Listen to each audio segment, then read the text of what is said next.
Testing.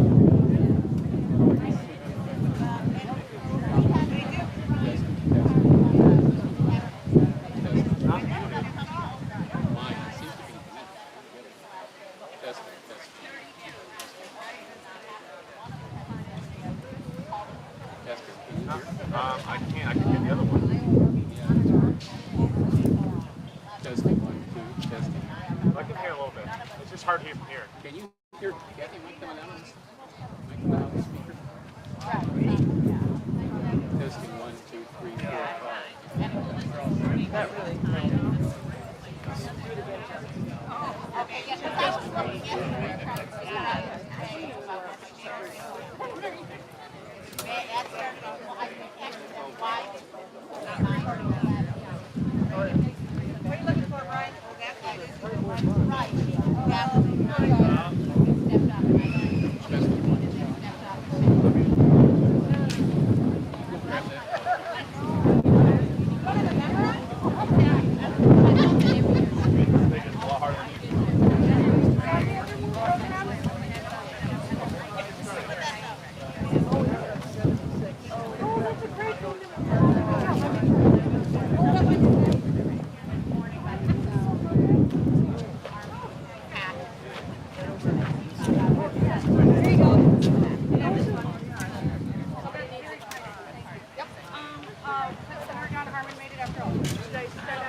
Yeah, it's not. Senator Van Harmon made it after all.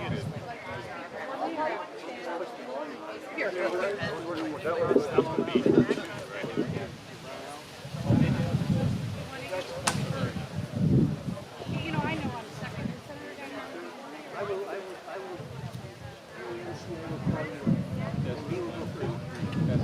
Is that him now without his beard? That is him. Oh, testing. 1, 2. There we go. Yep. Looks good.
Hello, everybody. We're going to delay about 5 minutes. The police honor guard has got an equipment issue that they're resolving, and so they've asked us to hold off for a few minutes. So anyway, thanks for coming. A couple of seats left up here.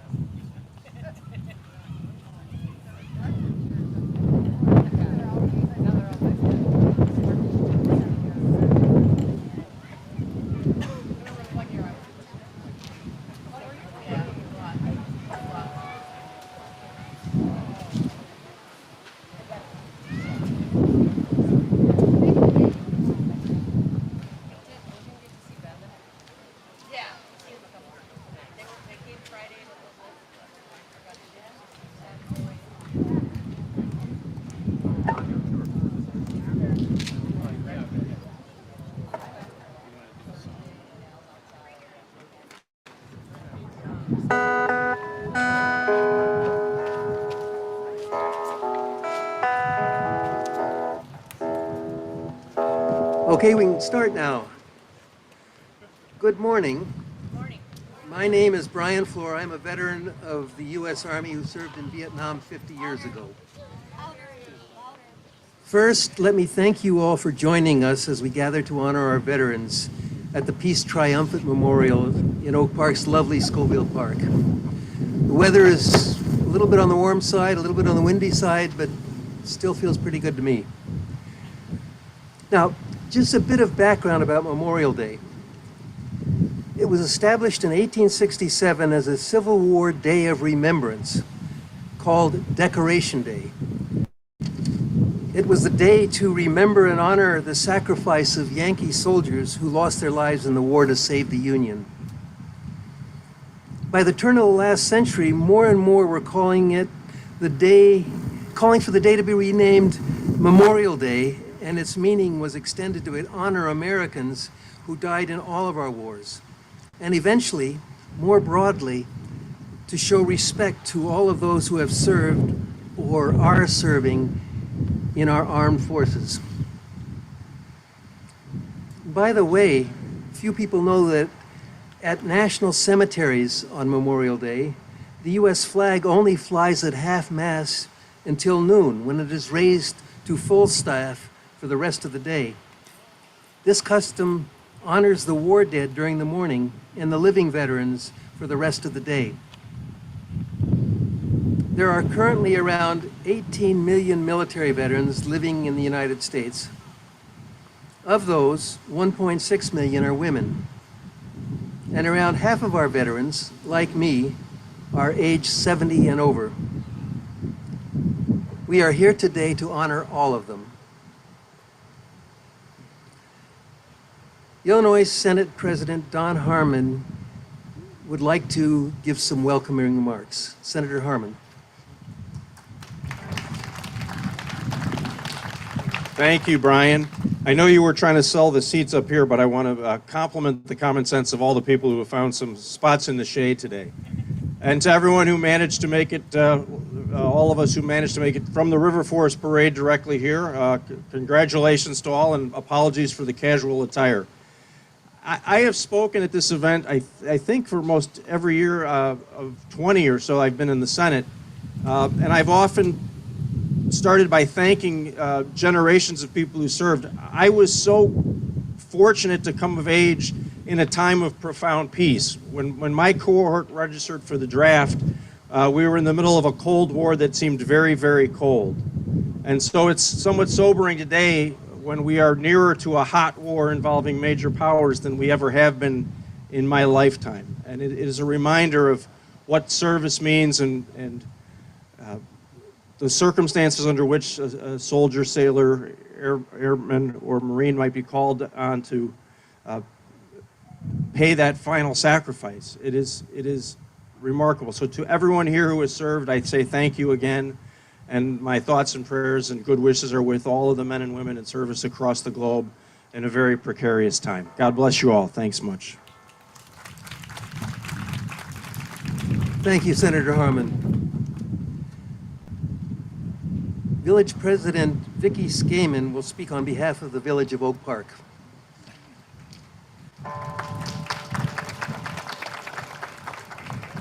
Thank you, Brian. Thank you, Senator Don Harmon.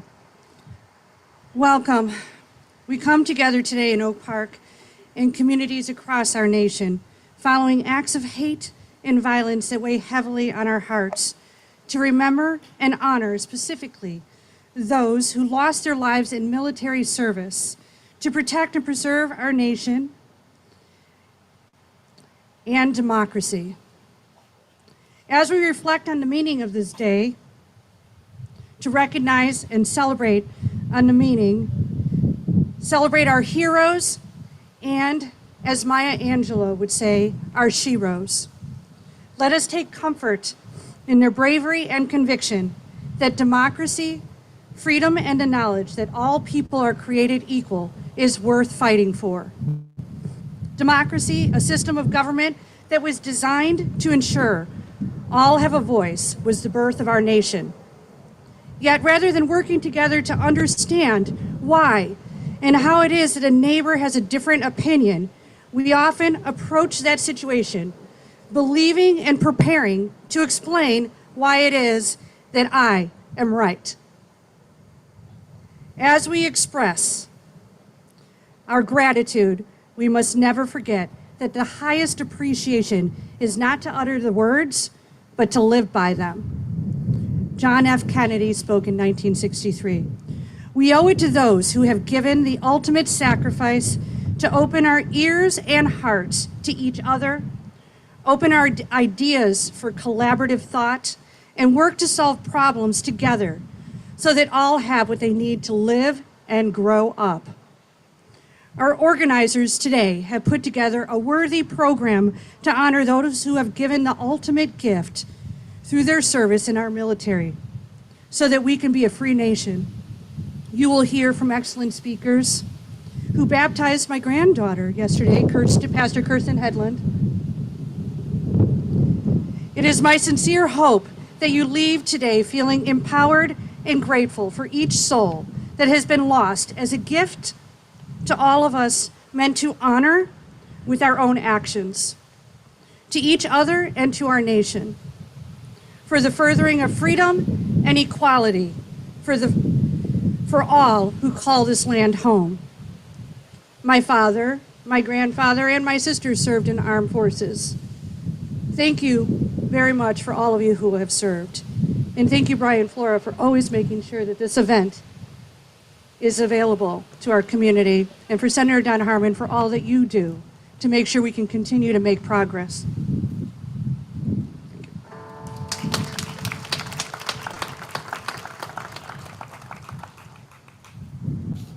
The Oak Park Police Honor Guard, coordinated by Officer Ian Miller, will now post the colors. Once the flag is posted, we will pledge allegiance to the flag and sing the Star-Spangled Banner.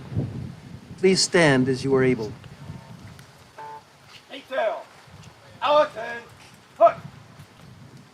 Honor guard. Our word. March.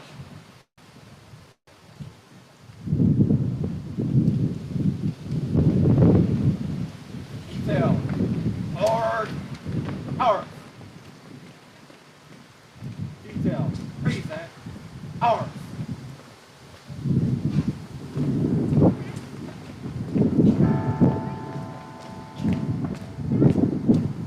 Honor guard. Mark time. March. Honor guard.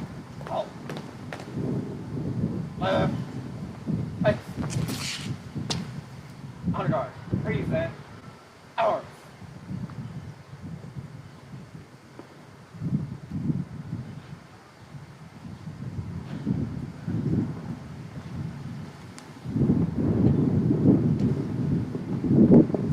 Please join me in the Pledge of Allegiance.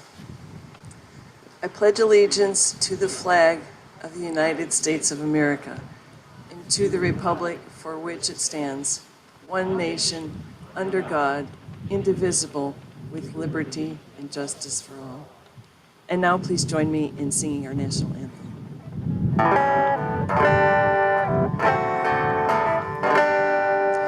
Oh, say, can you see by the dawn's early light what so proudly we hailed at the twilight's last gleaming, whose broad stripes and bright stars through the perilous fight o'er the ramparts we watched were so gallantly streaming, and the rockets' red glare, the bombs bursting in air, gave proof through the night that our flag was still there. Oh, say does that star-spangled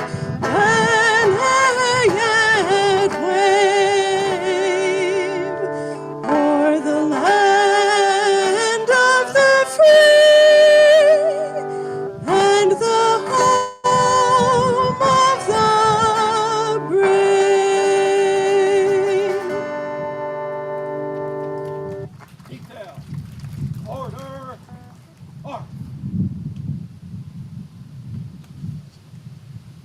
Chaplain Kirsten Hedlund will now deliver the invocation. Chaplain. Let us pray.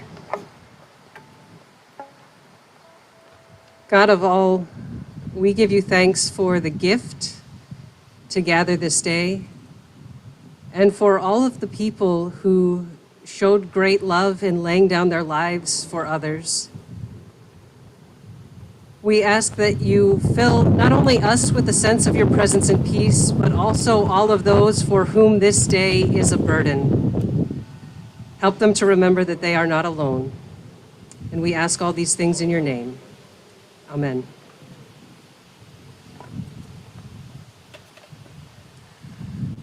Please be seated.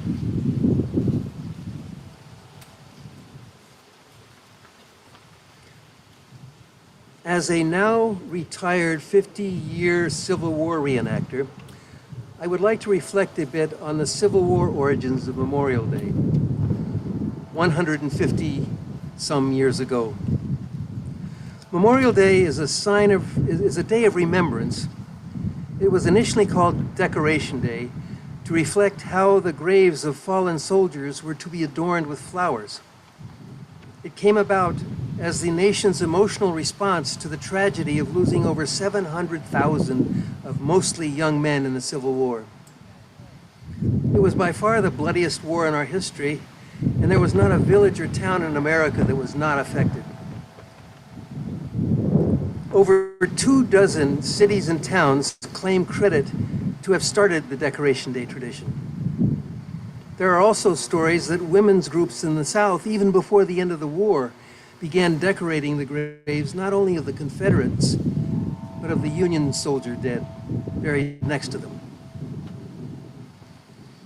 The first well-documented story of a Memorial Day type observance after the Civil War was in Charleston, South Carolina, in May 1865. Union prisoners of war had been held at the Charlestown racetrack. Several hundred had died there while under captivity and were buried in unmarked graves. 5 days after the end of the war, 10,000 or so recently freed African Americans of Charleston and some teachers and missionaries from the North organized a May Day ceremony to honor the Union dead. This is the first Decoration Day to be covered by the New York Tribune and other national papers. The freedmen had cleaned up and landscaped the burial ground. Most brought flowers to place on the burial field. Historian David W. Blight described the day. This was the first Memorial Day. African Americans invented Memorial Day in Charleston, South Carolina. What you had there is Black Americans, recently freed from slavery, announcing to the world with their flowers, their feet, and their songs what the war had been about. In any event, it is fair to say that Memorial Day had many separate beginnings before being formalized and as an official National Day of Remembrance in Washington, D.C., 3 years after the end of the Civil War. On May 5, 1868, 154 years ago, the Commander-in-Chief of the Grand Army of the Republican, the Union Army Civil War Veterans Association, officially proclaimed Decoration Day. By the way, that commander was John Blackjack Logan, an Illinois politician and probably the best Union political general of the Civil War. General Logan, as commander of the Grand Army of the Republic, called for a nationwide and annual day of remembrance. Logan's Declaration. The 30th of May, 1868, is designated for the purpose of strewing with the choicest flowers of springtime, or otherwise decorating, the graves of our comrades who died in defense of the Union. We should guard their graves with sacred vigilance. Future generations should never be allowed to forget the terrible cost of a free and undivided republic. The May date of Decoration Day was chosen not because it was the anniversary of any particular battle, but because it fell at a time when flowers would be in bloom all over the country. The first large observance was held that year at Arlington National Cemetery across the Potomac from Washington, D.C. Various Washington officials, including General Logan and future Presidents Grant and Garfield, both of whom had been Civil War generals. General Logan presided over the ceremonies. After speeches, children from the Soldiers and Sailors Orphans Home and members of the Grand Army of the Republic made their way through the cemetery, strewing flowers on the 10,000 Union and Confederate graves, reciting prayers and singing hymns. From the beginning, Memorial Day was not about division, it was about reconciliation. It was about coming together to honor those who had given their all. The preferred name for the holiday gradually changed from Decoration Day to Memorial Day, which was first used in 1882. By the 20th century, the observance of Memorial Day had been extended to honor all Americans who have died in all wars, and more broadly, to show respect to all of those who have served their country in our armed forces. Now, author and historian Catherine Atwood will comment on the courage and sacrifice shown by our service members, men and women, during the World War II Bataan Death March, 80 years ago this month.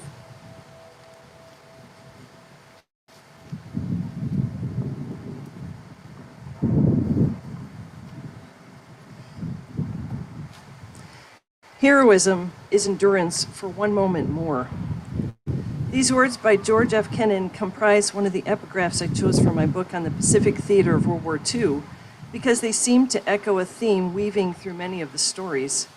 When we consider heroism in the Second World War, the images that come to mind feature American men storming the beaches of Normandy, pushing the Nazis out of Western Europe, and liberating the victims of Buchenwald, Dachau, Flossenburg, and Mauthausen.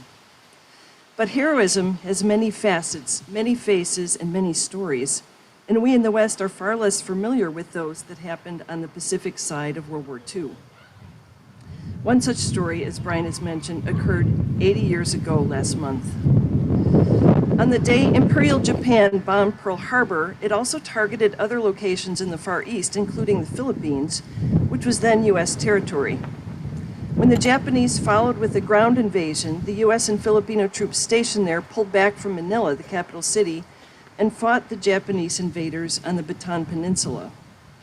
The U.S. press, eager to turn America's attention away from the fear and humiliation of Pearl Harbor, extensively covered the outnumbered Bataan defenders as they fought heroically, buoyed up by the belief that help was on the way. Help was not on the way. In January 1942, the U.S. government formally decided to focus their immediate war resources in Europe and let these men fall into the hands of the Japanese. Even as this neglect became painfully obvious to the Bataan defenders themselves, as well as to their nurses, who tirelessly bound up their wounds in outdoor jungle hospitals, the men struggled on until, out of supplies and ammunition, they finally surrendered to the Japanese on April 9, 1942. On that date began one of the most infamous war crimes against Allied POWs in the Pacific theater of war, the Bataan Death March. The Japanese, who had promised honorable treatment to the Bataan defenders if they would only surrender, grossly underestimated the number of prisoners that would need transportation 60-plus miles north to Camp O'Donnell. They didn't have enough vehicles for all 70,000 men, so they forced their captives to walk the entire way. The prisoners, already emaciated, sick, and weak from fighting in the jungle for 4 months and on half rations for the last 2 of those months, were deliberately given little food or water.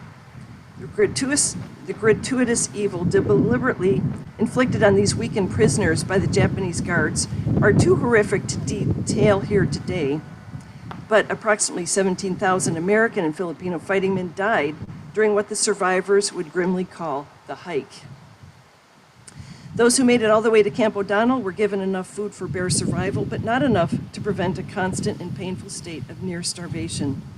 During the first week, At the camp, thousands more American and Filipino men died. Clearly, all these prisoners were war victims, but were they not also heroes? If they do not appear so to us, perhaps we need to revisit our definition of heroism.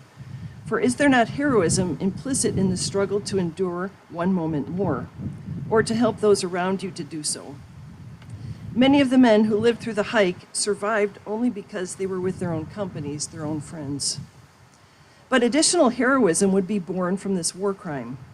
Multitudes of Filipino people witnessed the Bataan Death March, and its deliberate cruelty stirred within them an intense collective desire to fight against the Japanese.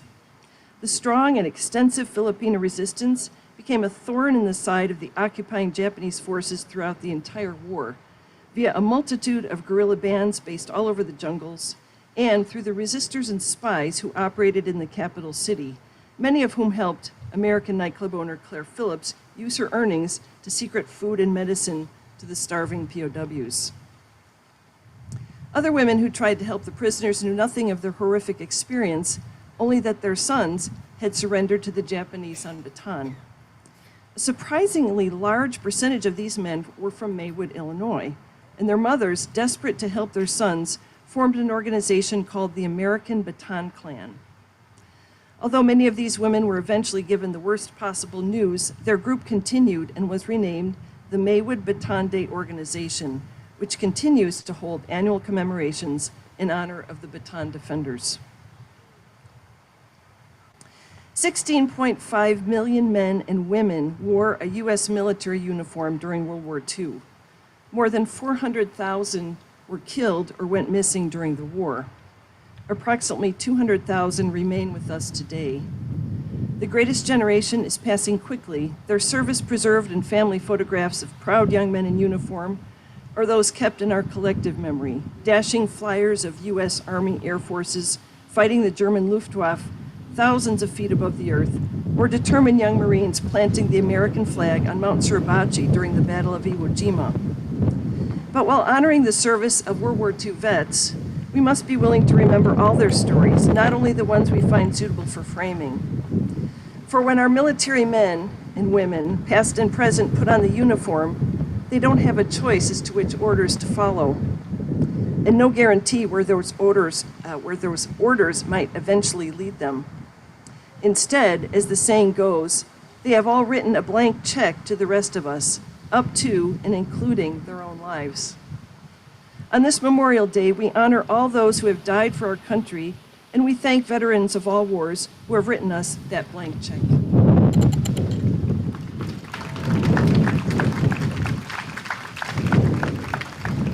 Thank you, Catherine. 2 wreaths will now be placed at the base of the Peace Memorial. Please stand if you are able. The first will be placed by Marion Baumgarten, the regent of the Oak Park chapter of the Daughters of American Revolution. The second will be placed by Debbie Preiser, a longtime member of our informal Memorial Day, Veterans Day organizing team.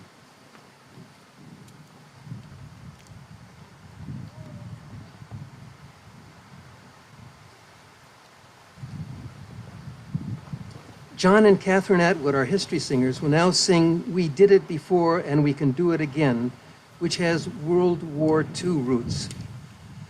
Please be seated. John, would you please give a little background of the song? Can you hear me?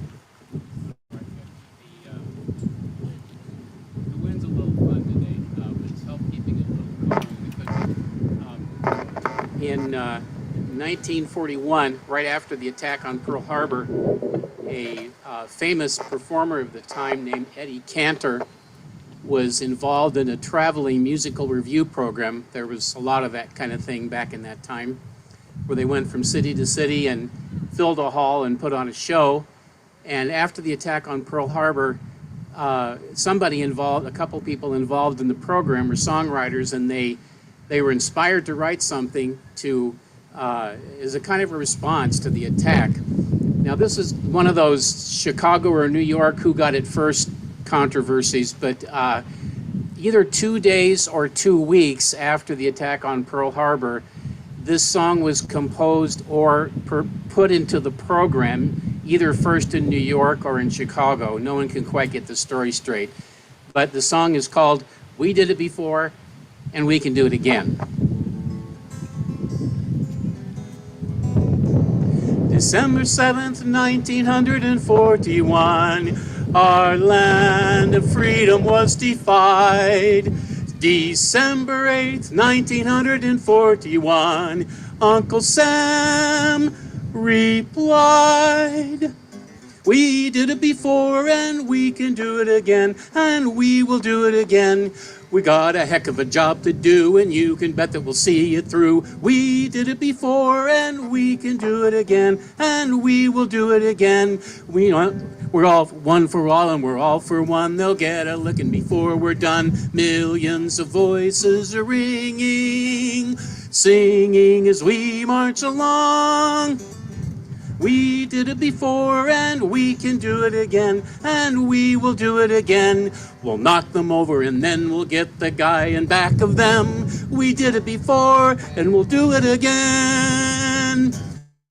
We did and we can do it again, and we will do it again. We know we're right and we also know that gangsterism has got to go. We did it before and we can do it again, and we will do it again. When we get going and start to click, we'll put the axe to the axis quick. Millions of voices are ringing, singing as we march along. We did it before and we can do it again, and we will do it again. This country never has lost a war from the days of William Penn. We did it before and we'll do it again.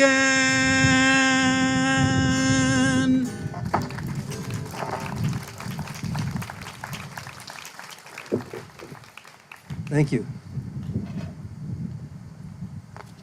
Now, would you please stand if you were able? The Police Honor Guard will now fire a rifle salute in honor of the country's fallen veterans. This will be followed by the playing of taps by our bugler, John Borland.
Chaplain Kirsten Hedlund will deliver the benediction.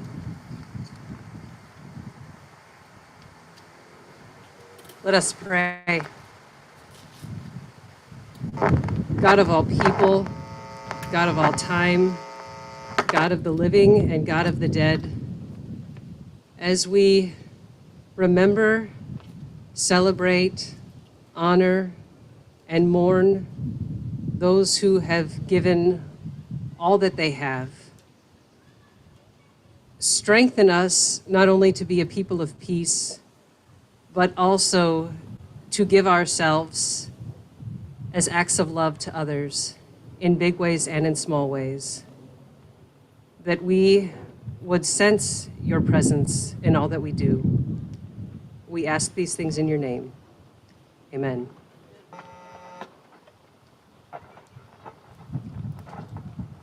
The Oak Park Police Honor Guard will now retire the colors. Honor guard. I faith. Our word. March.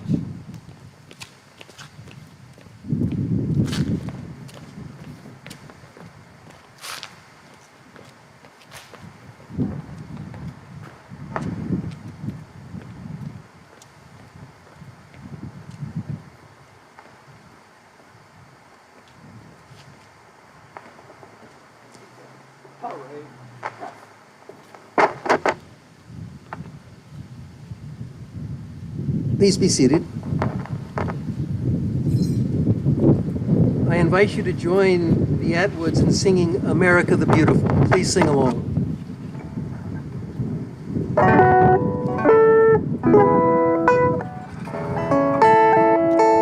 Oh, beautiful for spacious skies, for amber waves of grain, for purple mountains' majesty above the fruited plain.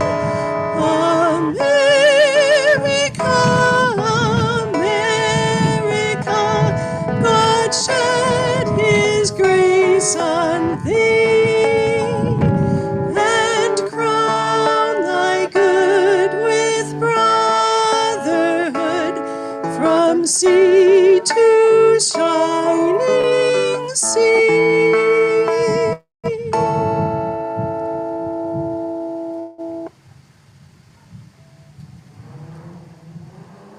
The Oak Park chapter of the Daughters of the American Revolution would like to make a Memorial Day presentation. Regent Miriam Baumgarten, would you please come forward?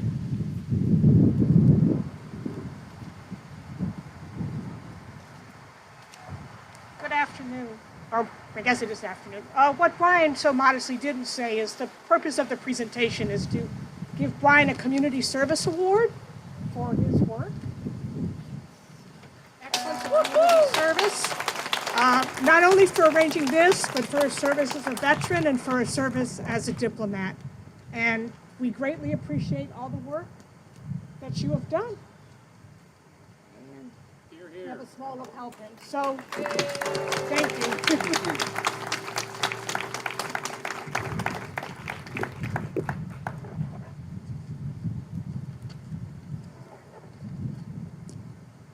Thank you, Marion. I am honored that you have singled me out, but this recognition isn't just for me, it's for a dedicated group of volunteers who year after year have come together as we age out to keep our Memorial Day and Veterans Day ceremony going as we try to continue to honor our service members past and present. Thank you. Please note on page 3 of the bulletin, the credits that we give. Those are the group of people who come together every year on a voluntary basis and put this show together. We couldn't do it without all of you. Now, this concludes our Memorial Day ceremony on what my departed mother would have called a beastly hot day, but it hasn't been that bad. We thank everyone for coming out and taking the time to remember our veterans, especially those who are no longer with us. Looking ahead, we hope to gather on November 11 for a Veterans Day ceremony at the 19th Century Association building. So keep your eyes open and your ears open, and hopefully you can join us for an indoor celebration in the beautiful ballroom of the 19th Century Club. Thank you.